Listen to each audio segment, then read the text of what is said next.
Aku selalu percaya bahwa hidupku sempurna. Dua orang tua yang saling mencintai, rumah yang penuh tawa, dan masa kecil yang hangat. Aku tumbuh dalam pelukan cinta, atau setidaknya, itu yang selalu kukira. Tapi segalanya berubah. Di suatu sore yang biasa, aku mendengar sesuatu yang tak pernah ingin kudengar. Sebuah kalimat lirih dari ibuku yang mengubah seluruh hidupku. Alia, sebenarnya, kamu bukan anak ayah. Detik itu, semua retak. Aku berdiri di antara dua kenyataan. Satu, tentang siapa aku sebenarnya. Dan yang lainnya, tentang siapa yang bersedia tetap mencintaiku, meski aku bukan darah dagingnya. Namaku Alia. Dan ini adalah kisah tentang menerima luka, bangkit dari rasa malu, dan menemukan cahaya di tengah gelapnya rahasia keluarga.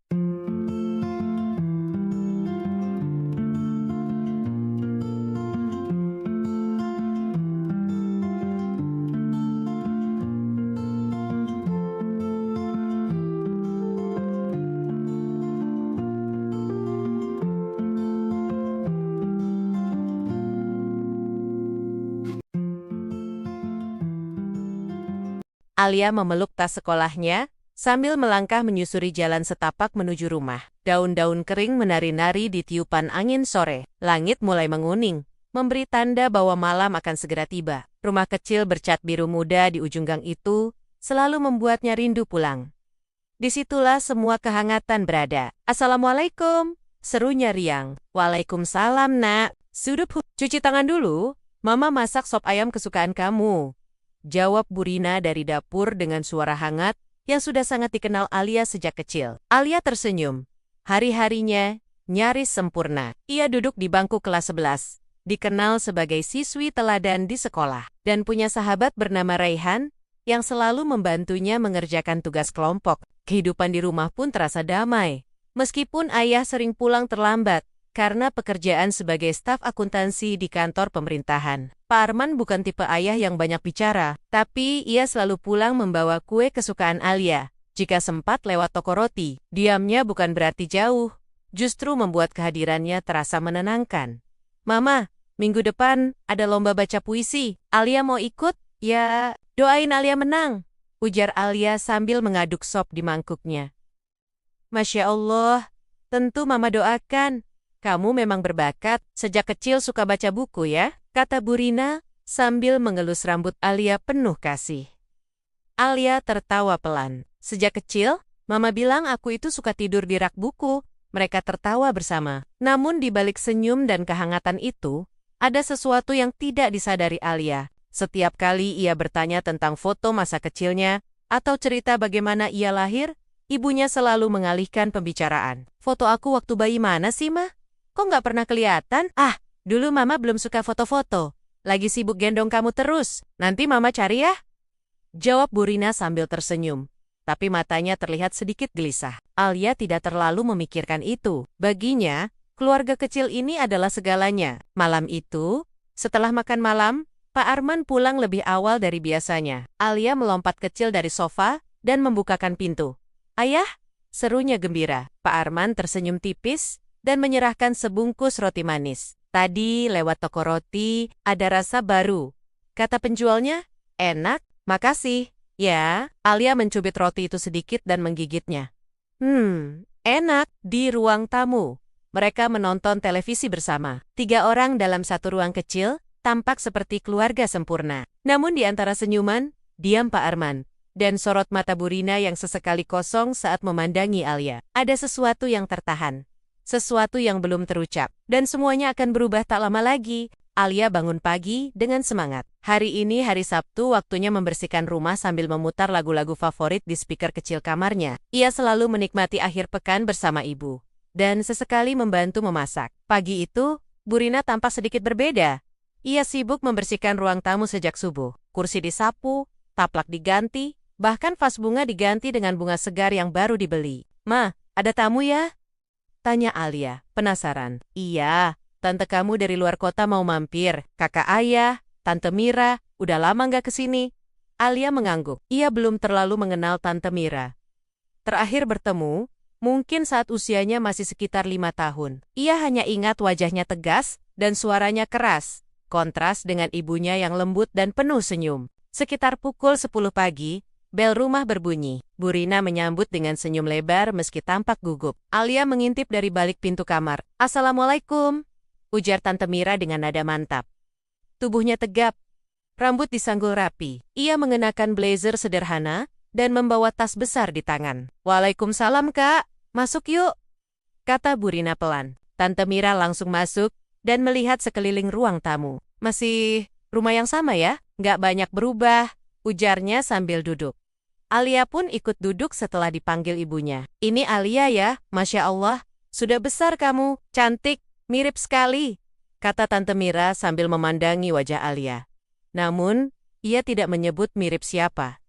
Alia hanya tersenyum. "Terima kasih Tante." Obrolan berjalan canggung. Tante Mira sesekali menyinggung masa lalu terutama saat pernikahan Pak Arman dan Bu Rina. "Kakak masih ingat nggak, waktu Arman bawa Rina ke rumah pertama kali? Semua orang kaget, nggak ada yang tahu sebelumnya dia punya hubungan sedekat itu." Bu Rina tersenyum kaku. "Ya, masa lalu sudah lewat, Kak." Tante Mira mengangguk. Tapi tatapannya beralih lagi ke Alia. "Kamu tahu, ya, kamu tuh mirip banget." "Ah, sudahlah." Alia menoleh cepat. "Mirip siapa, Tante?" "Oh, bukan apa-apa. Cuma jadi ingat seseorang dari masa lalu. Ada fotonya nggak, waktu kamu masih bayi?" Seketika suasana menjadi beku. Bu Rina berdiri sambil berkata, "Kak, ayo minum dulu.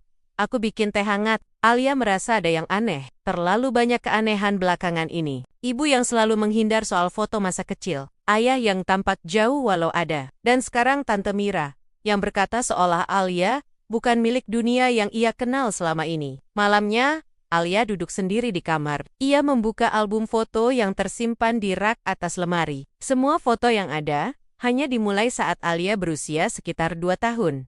Tidak ada foto saat lahir. Tidak ada foto Bu Rina hamil. Ia menoleh ke jendela yang dibasahi embun malam. Di balik cahaya lampu dan suara televisi dari ruang tengah, hatinya mulai dipenuhi pertanyaan.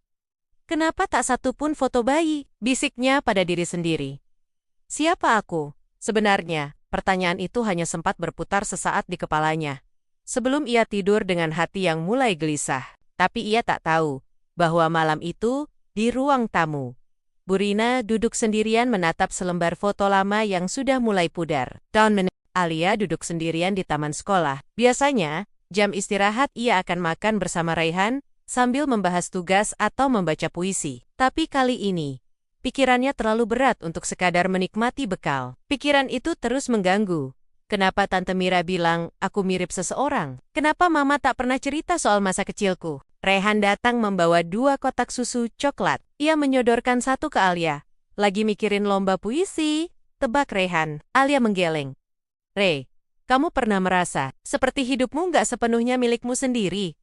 Raihan mengernyit. "Maksud kamu? Entahlah.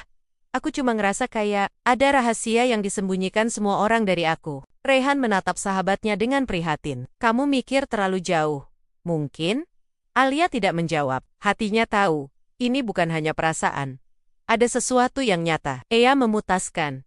Ia akan mencari tahu, apapun risikonya. Malam itu, Alia menunggu ibunya tertidur. Ia masuk ke ruang keluarga, tempat lemari tua menyimpan dokumen lama. Ia membuka satu persatu map, hingga menemukan sebuah kotak kecil berisi surat-surat dan foto lama. Di antara tumpukan kertas, ada satu surat yang membuat jantung Alia berhenti berdetak sejenak. Sebuah surat tangan yang pudar warnanya, namun masih terbaca dengan jelas. "Rina, aku mohon jangan paksa anak ini hidup dalam kebohongan.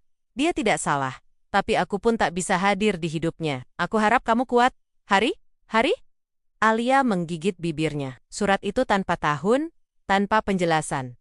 Tapi kalimat itu cukup menusuk. Anak ini hidup dalam kebohongan? Tangannya gemetar saat membuka lipatan foto lain di dalam map. Di foto itu, ibunya masih muda, berdiri di samping seorang lelaki yang belum pernah ia lihat sebelumnya. Lelaki itu tampak mengenakan jas putih seperti dokter. Tangan Alia makin gemetar. Ia merapikan semua dokumen dan membawa surat itu diam-diam ke kamarnya. Ia tahu, ini bukan sekadar mimpi buruk, ini permulaan dari kebenaran yang selama ini disembunyikan darinya. Dan untuk pertama kalinya dalam hidup, Alia merasa sendirian. Keesokan harinya, saat sarapan, Alia menatap ibunya lekat-lekat. "Mah, boleh tanya sesuatu?" Bu Rina tersenyum. "Apa sayang? Siapa yang nulis surat ini?" Bu Rina langsung berhenti mengunyah. tangannya gemetar saat mengambil tisu, wajahnya pucat, nafasnya tersengal. Ia tahu, saatnya telah tiba. Alia, kamu baca dari mana itu? Dari lemari, jawab Alia jujur. Ma, aku nggak marah, aku cuma mau tahu siapa aku sebenarnya. Air mata jatuh dari sudut mata Burina. Aku janji akan cerita, nak. Tapi, tidak sekarang. Belum sekarang.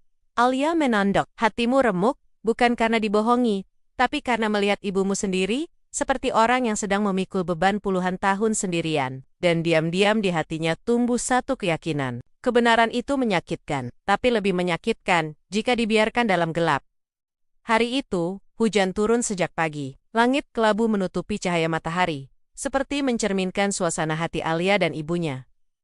Burina belum keluar kamar sejak pagi. Ia hanya diam, duduk di kursi dekat jendela, menatap rintik hujan. Alia berdiri di depan pintu kamarnya, menunggu waktu yang tepat. Alia, suara Burina akhirnya terdengar lirih. Masuklah. Alia membuka pintu perlahan, dan duduk di lantai dekat kaki ibunya. Kamu ingin tahu kan? Tanya Burina sambil mengelus rambut Alia, dengan tangan yang sedikit bergetar. Alia mengangguk pelan. Ia menatap wajah ibunya yang tampak lebih tua dari biasanya. Seolah, satu malam telah merenggut bertahun-tahun dari tubuhnya. Burina menarik napas panjang. Kamu memang bukan anak dari Pak Arman.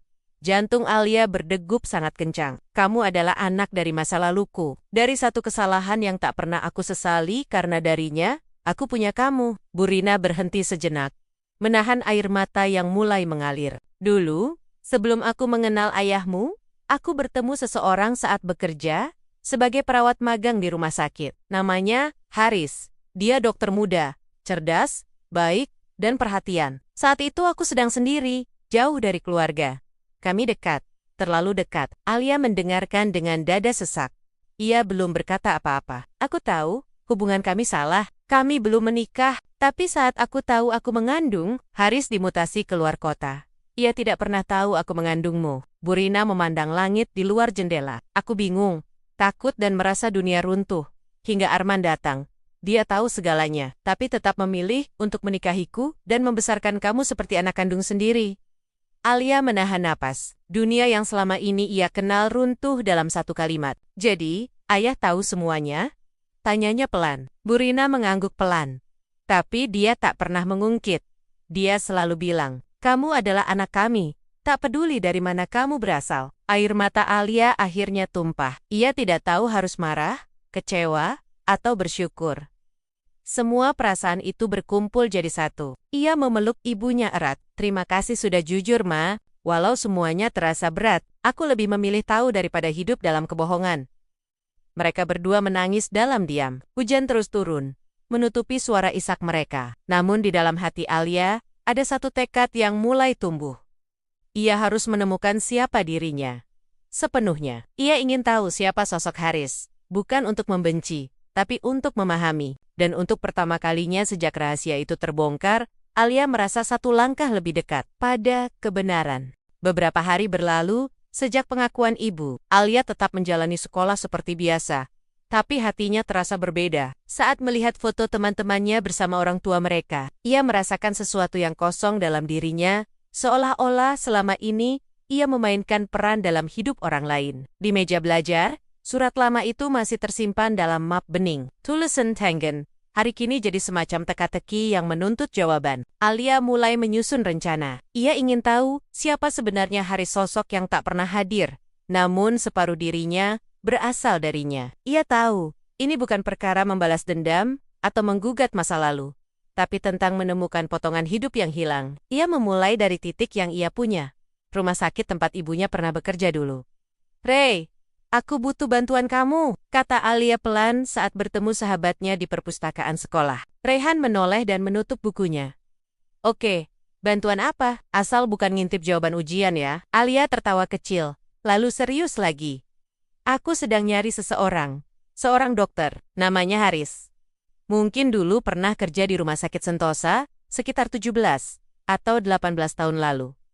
Ray mengerutkan dahi. Haris, kamu yakin mau lacak ini sendiri? Alia mengangguk. Aku harus tahu, Ray. Bukan karena aku nggak sayang sama mama atau ayah, tapi aku nggak bisa hidup sambil terus bertanya-tanya. Rehan akhirnya setuju. Mereka mulai mengumpulkan informasi, mencari nama dokter, lewat daftar alumni kampus kedokteran. Melihat arsip rumah sakit di situs lama yang nyaris tak pernah diupdate, dan akhirnya menemukan satu petunjuk. Dr. Haris Nugraha, lulus tahun 2005, pernah tercatat sebagai residen di Rumah Sakit Sentosa, dan kini menjadi kepala klinik kesehatan di kota kecil bernama Langitwangi.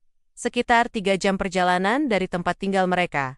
Langitwangi, gumam Alia sambil menatap peta di layar laptop Rehan. Ini bukan kota yang besar, tapi bisa jadi itu dia, kata Ray. Alia menggenggam surat tua itu erat. Ia tahu risikonya. Ibunya jelas tidak akan mengizinkan. Tapi jika ia ingin berdamai dengan dirinya sendiri, perjalanan ini tak bisa ditunda lagi. Malam itu, Alia menyampaikan niatnya kepada ibunya. Seperti yang diduga, Bu Rina menolak dengan tegas. Untuk apa, Nak? Semua ini sudah cukup. Kamu punya keluarga. Kamu punya kami. Tapi, aku juga punya hak untuk tahu, Ma, tentang bagian hidupku yang Mama sembunyikan selama ini. Bu Rina tertunduk. Aku takut kamu kecewa. Aku takut dia bahkan tak ingin mengenalmu. Alia menggenggam tangan ibunya.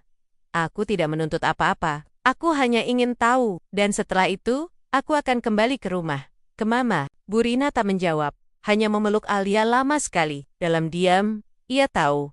Anaknya bukan lagi anak kecil. Ia telah tumbuh menjadi gadis kuat yang tak hanya mencari asal-usul, tapi juga makna. Dan esoknya, dengan restu setengah hati dari sang ibu, dan ditemani Rehan, Alia berangkat menuju kota kecil bernama Langitwangi untuk menghadapi masa lalu yang selama ini terkubur. Mobil travel melaju perlahan di jalanan berkabut. Alia menatap jendela, melihat pepohonan yang berjajar di kiri kanan jalan. Kota Langitwangi tampak sepi, tenang, dan asing. Ini dia ya tempatnya, ujar Rehan, sambil menunjuk papan kayu bertuliskan, Klinik Sehat bersama Dr. Haris Nugraha. Jantung Alia berdetak cepat.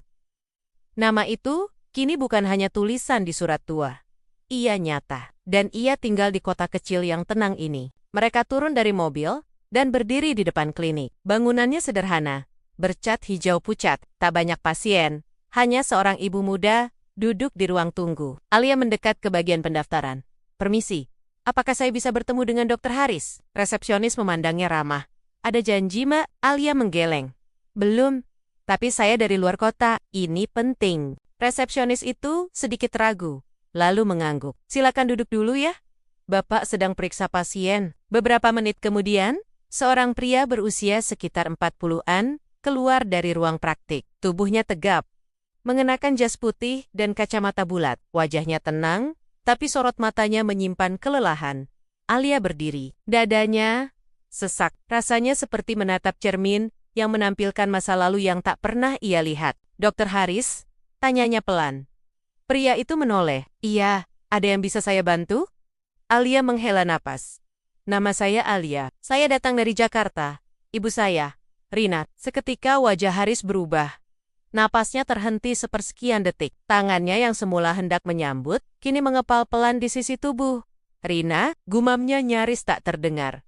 Ya, mama saya anaknya. Hening, tak ada suara. Bahkan jam dinding di ruangan seakan berhenti berdetak. Rehan berdiri di belakang Alia, siap jika sahabatnya jatuh kapan saja. Akhirnya, Haris mempersilakan mereka masuk ke ruang praktik. Di dalam, ia duduk di kursi kerjanya, sementara Alia duduk di seberang meja.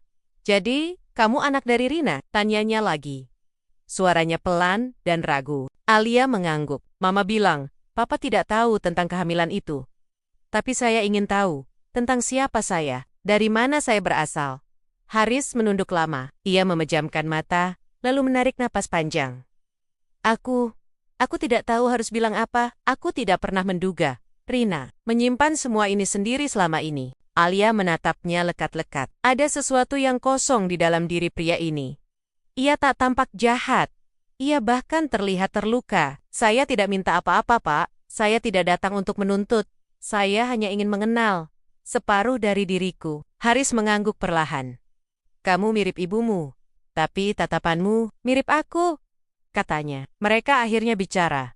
Pelan, terbata, tapi jujur. Namun, tidak semua orang menyambut kehadiran Alia dengan hangat. Keesokan harinya, saat Alia kembali ke klinik, seorang wanita parubaya menghadangnya di depan pagar. Kamu Alia? Tanya wanita itu tajam. Iya Bu, Maaf, ibu siapa ya? Aku Lestari, istri Haris. Dunia Alia kembali berputar. Ia tak pernah membayangkan bahwa pria itu telah berkeluarga. Aku tahu siapa kamu. Dan aku mohon, jangan ganggu keluarga kami. Haris sudah punya kehidupan baru. Jangan hancurkan semuanya, hanya karena kamu ingin tahu masa lalu. Alia terdiam. Hatinya kembali remuk. Ia tak tahu harus berkata apa. Di balik jendela klinik, Haris menyaksikan percakapan itu. Ia memejamkan mata, menyesali diamnya. Tapi ia tahu, luka lama akhirnya benar-benar kembali. Dan tidak ada cara mudah untuk menyembuhkannya. Dan untuk Alia, ini bukan akhir perjalanan. Ini baru permulaan dari luka yang harus ia hadapi, tanpa jaminan akan diterima. Alia menatap kosong keluar jendela kamar penginapan. Langit-langit wangi sore itu mendung. Seakan mengerti suasana hatinya. Ia baru saja melalui hari paling berat dalam hidupnya. Dokter Haris ternyata sudah berkeluarga. Istrinya menolaknya mentah-mentah. Dan Haris sendiri belum juga memberi kejelasan apakah ia akan menerima Alia sebagai anaknya atau tidak. Raihan duduk di kursi sudut kamar, diam sejak mereka kembali dari klinik. Ia tahu, tidak ada kata-kata yang cukup untuk menenangkan luka hati yang tak kelihatan. Alia akhirnya bicara. Mungkin aku memang gak seharusnya datang. Jangan bilang gitu. Kamu berhak tahu. Dan kamu sudah cukup berani buat sampai di titik ini. Alia mengangguk pelan. Tapi matanya berkaca-kaca. Tapi apa gunanya tahu? Kalau akhirnya semua orang malah menjauh, mereka kembali ke Jakarta malam itu juga. Tapi rumah tak lagi terasa seperti rumah. Saat mereka tiba, Bu Rina langsung memeluk Alia dengan erat. Tapi yang tidak disangka adalah, Pak Arman tak ada di rumah. Ia pergi sejak kamu berangkat, kata Bu Rina dengan suara lemah. Pergi kemana? Tanya Alia panik. Ayahmu, dia dengar percakapan kita malam sebelum kamu berangkat, tentang Haris, tentang masa lalu. Alia terpaku. Kenapa ayah nggak bicara langsung? Dia bukan tipe yang bicara. Tapi setiap hari sejak kamu lahir, dia membuktikan cintanya lewat perbuatan. Alia merasa dadanya sesak. Aku harus cari ayah, tapi telepon Pak Arman tidak aktif. Rumah Tante Mira pun kosong. Tak ada yang tahu kemana ia pergi. Malam itu, Alia duduk di ruang tamu, sendirian. Surat dari Haris masih ia simpan di saku ia buka pelen. Di dalamnya, hanya ada satu kalimat tulisan tangan. Maaf Alia, aku butuh waktu. Aku tidak pernah siap menjadi ayah. Apalagi untuk masa lalu yang kupikir sudah terkubur. Surat itu, bukannya menjawab, justru membuat luka semakin dalam. Semua pintu tertutup. Haris menjauh. Ayah yang membesarkannya pergi. Dan ibunya mulai batuk-batuk sejak 2 hari lalu. Suaranya serak.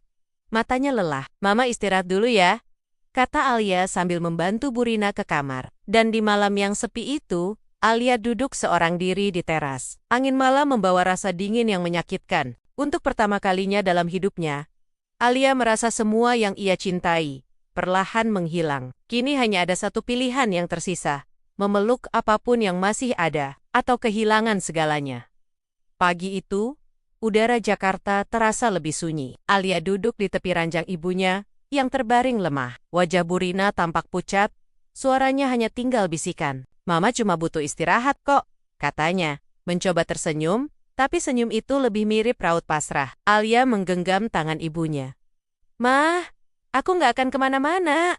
Aku di sini. Tapi hatinya tak tenang. Dua sosok yang paling berarti dalam hidupnya, kini menjauh. Haris menutup diri. Dan Pak Arman, ayah, yang selama ini mengasuh dan mencintainya entah kemana. Alia berdiri dan masuk ke kamar. Ia membuka laci kecil di meja belajarnya, tempat dulu Pak Arman biasa menyimpan barang-barang penting. Di dalamnya, ada satu buku agenda usang. Di baliknya, ada catatan dengan tulisan tangan yang sangat Alia kenal. Kadang, kebenaran itu bukan untuk dicari, tapi untuk diterima. Karena yang terpenting bukan dari mana kita datang, tapi siapa yang tetap tinggal. Arman, air mata Alia tumpah. Ia sadar, ayah pergi bukan karena ia membenci Alia, tapi karena hatinya terlalu lelah memikul kenyataan yang selama ini ia sembunyikan sendiri, dan karena ia merasa sudah tak lagi dibutuhkan. Hari itu juga, Alia berangkat sendirian. Ia mencari informasi tentang keberadaan ayah dari kantor tempatnya dulu bekerja. Dari sana, ia diberitahu bahwa Pak Arman meminta cuti dan pergi ke desa Cikawung, tempat orang tuanya dimakamkan. Alia naik kereta, lalu menumpang ojek hingga tiba di sebuah rumah tua di kaki bukit. Rumah itu tampak kosong, tapi jendela kayunya terbuka sedikit. Assalamualaikum, panggil Alia. Tak lama, pintu terbuka perlahan. Pak Arman berdiri di baliknya. Wajahnya kurus, matanya sembab. Ayah? Suara Alia gemetar. Maaf, aku datang tanpa izin, tapi aku nggak bisa diam. Pak Arman memalingkan wajah. Kamu baik-baik saja? Tidak, aku hancur. Aku kehilangan semua arah, tapi satu hal yang aku tahu pasti. Alia mendekat. Ayah, aku tahu aku bukan darah dagingmu, tapi aku tetap anakmu. Kalau ayah pergi, aku benar-benar kehilangan semuanya. Pak Arman menatapnya. Tak ada air mata, hanya diam panjang. Aku hanya manusia biasa, Alia. Ayah mana yang tak remuk saat tahu anak yang dibesarkannya mungkin akan memanggil orang lain dengan sebutan ayah. Alia menggeleng. Tidak pernah. Ia memeluk Pak Arman erat-erat. Pelukan itu bukan pelukan berdarah, tapi pelukan yang dibangun dari bertahun-tahun kasih sayang dan pengorbanan. Aku tetap anakmu, dan kamu tetap ayahku. Tak peduli siapa yang mengalirkanku darah. Saat kembali ke rumah, Alia membawa kabar yang menenangkan bagi ibunya. Pak Arman akan pulang malam itu juga. Dan di saat semua perlahan kembali, satu pesan masuk ke ponsel Alia, dari nomor tak dikenal. Alia, jika kamu masih ingin bertemu, aku siap, tak sebagai ayah, tapi sebagai seseorang yang ingin menebus diamnya. Haris Alia menatap layar ponsel lama sekali. Kini ia tahu, ia tak bisa memiliki segalanya, tapi ia bisa memilih untuk mencintai, meski tidak semuanya kembali sempurna. Ia telah memilih memeluk mereka yang tetap tinggal, dan membuka ruang kecil untuk yang baru datang.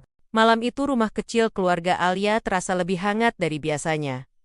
Pak Arman sudah kembali. Ia duduk di ruang makan, menyeduh teh untuk istrinya yang masih belum pulih sepenuhnya. Burina bersandar di kursi, senyumnya tipis, matanya berkaca-kaca. Kalian berdamai? Bisiknya pelan pada Alia.